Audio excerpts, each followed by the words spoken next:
Vale salientar aqui, no parágrafo 1º, que incorre nas mesmas penas quem faz uso de selo ou sinal falsificado, ou seja, você não fabricou, você não alterou, você não falsificou. Mas se você faz o uso do selo, você também incorre na pena desse artigo. E quem utiliza indevidamente o selo ou sinal verdadeiro em prejuízo de outrem, ou proveito próprio ou alheio. Você também pode ser portador do selo verdadeiro, mas se utilizar desse selo verdadeiro para falsificar um outro documento ou para prejudicar uma pessoa em benefício próprio ou detrimento de outrem. Por exemplo, um servidor público que trabalha dentro de uma universidade, ele tem acesso aos selos verdadeiros. E ele pode se utilizar desses selos verdadeiros, o selo, como eu usei o exemplo do diploma, ele pode se utilizar desses selos exatamente para benefício de si próprio ou demérito de outrem, ok?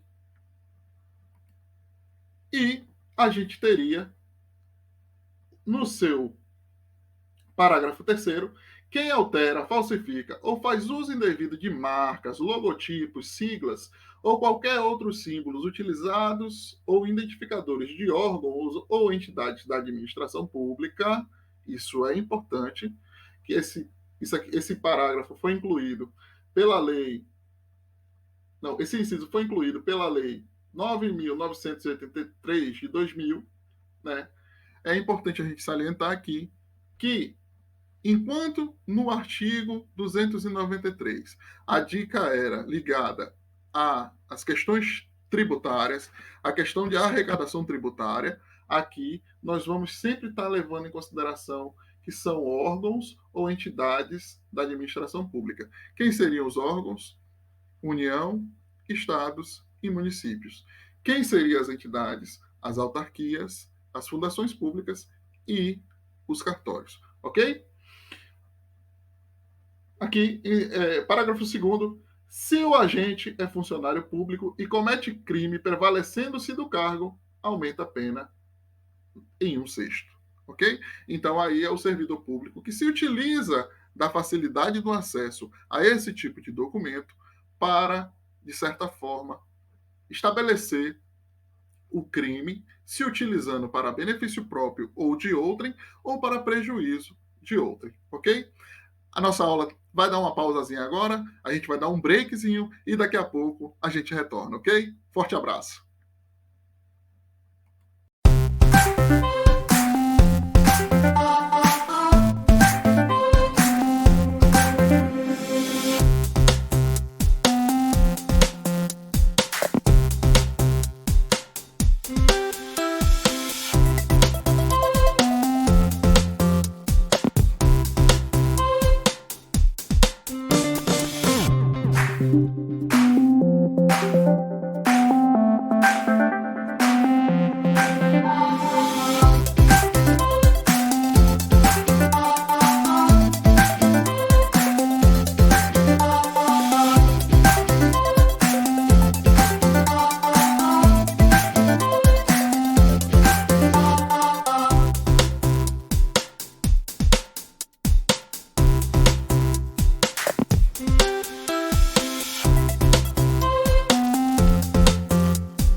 Estamos de volta após nosso breve intervalo. Iremos estar tratando agora do artigo 297 do Código Penal, que trata sobre o crime de falsificação de documento público. Vamos dar uma lidinha no caput?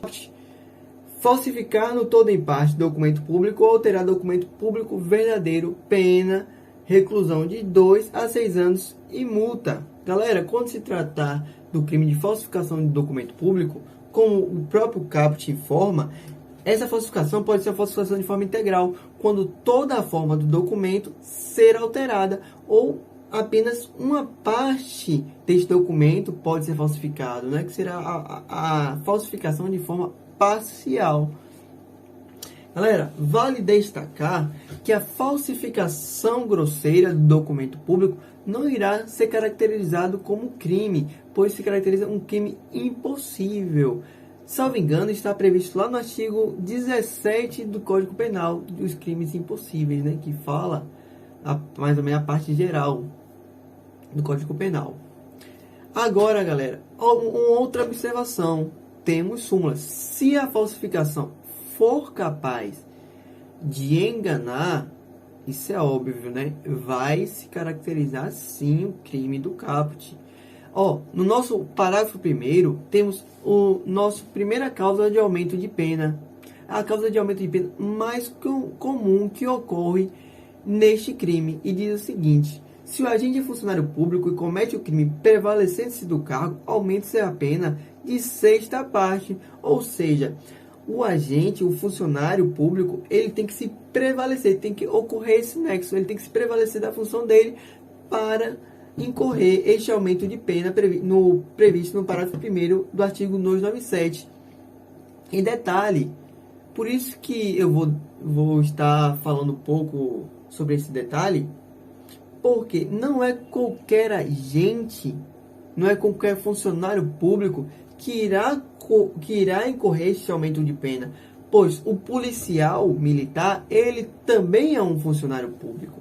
Porém, se ele praticar este crime, não irá incorrer este aumento de pena, pois ele não estará se prevalecendo da função dele, que é a função de policial, ou seja, vai estar fora da alçada deste policial. Já no parágrafo 2º do artigo 297, é tratado de documentos particulares que se equiparam a documentos públicos para efeitos penais. Vamos dar uma lidinha? Para os efeitos penais, equiparam-se a documento público emanado de entidade paraestatal. O que é uma entidade paraestatal? São pessoas jurídicas de direito privado que não fazem parte da administração pública nem direta e nem indireta. A título de exemplo, são as entidades do terceiro setor, como por exemplo as ONGs, os integrantes, na verdade, né, do grupo S, que são Senai, Senac, entre outros. Então, no momento que eles emitirem documentos, irá, para efeitos penais, se caracterizar como um documento público. Também temos no parágrafo 2º o título ao portador ou transmissível por endosso. A título de exemplos, temos títulos ao portador e transmissível por endosso, cheque, nota promissória, letra de câmbio. Ou seja, para efeitos penais, esses títulos serão caracterizados como os documentos públicos. Detalhe, galera, quando for um cheque transmissível por endosso, não for mais possível endossar esse cheque, não irá se caracterizar como documento público, e sim como um documento particular, viu? Anotem isso aí. Também temos no parágrafo 2º, as ações de sociedade comercial, que são a sociedade anônima e a sociedade comodita por ações. Então, as ações dessas sociedades, para efeitos penais, irão se caracterizar como documentos públicos. Também temos os livros mercantis, que nada mais nada menos que são do que os livros da empresa, e o testamento particular. Também anotem aí, testamento particular para efeitos penais se caracteriza como documento público e não como documento particular.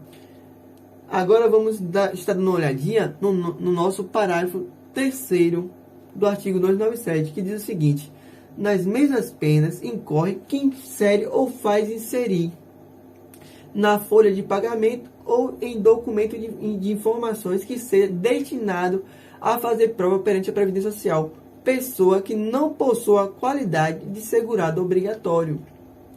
Galera, antes de entrar em detalhe deste parágrafo 3º e seus incisos, o legislador ele previu isso. Por quê? Porque as empresas aqui no Brasil, quando elas contratam funcionários, ou seja, quantos mais funcionários tiverem, elas irão receber incentivos fiscais do governo.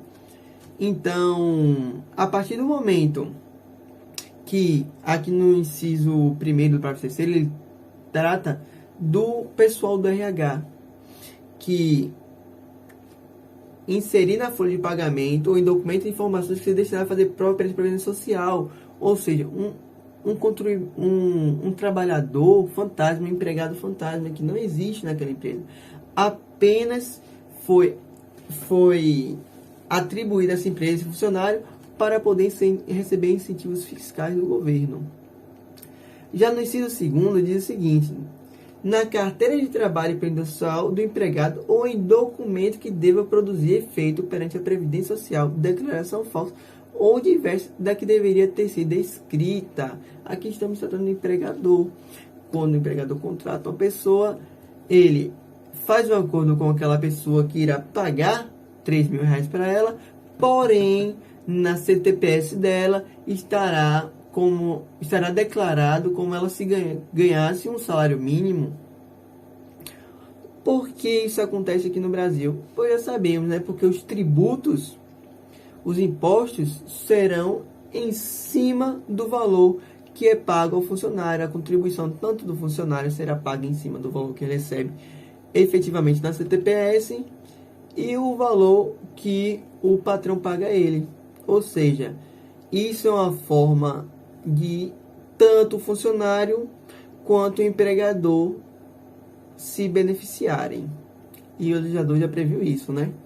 E no inciso 3º diz o seguinte: em documento contábil ou em qualquer outro documento relacionado com as obrigações da empresa perante a Previdência Social, declaração falsa ou diversa que deveria ter constatado. Aqui ele trata do contador, né? Do contador que falsificar, como eu já tinha dito para vocês, que no crime de falsificação de documento público poderia ser de forma integral ou de forma parcial. E, além disso, o legislador não deixou de fora quem omite informações. E o parágrafo 4 trata justamente disso. E diz o seguinte: nas mesmas penas incorre quem omite nos documentos mencionados no parágrafo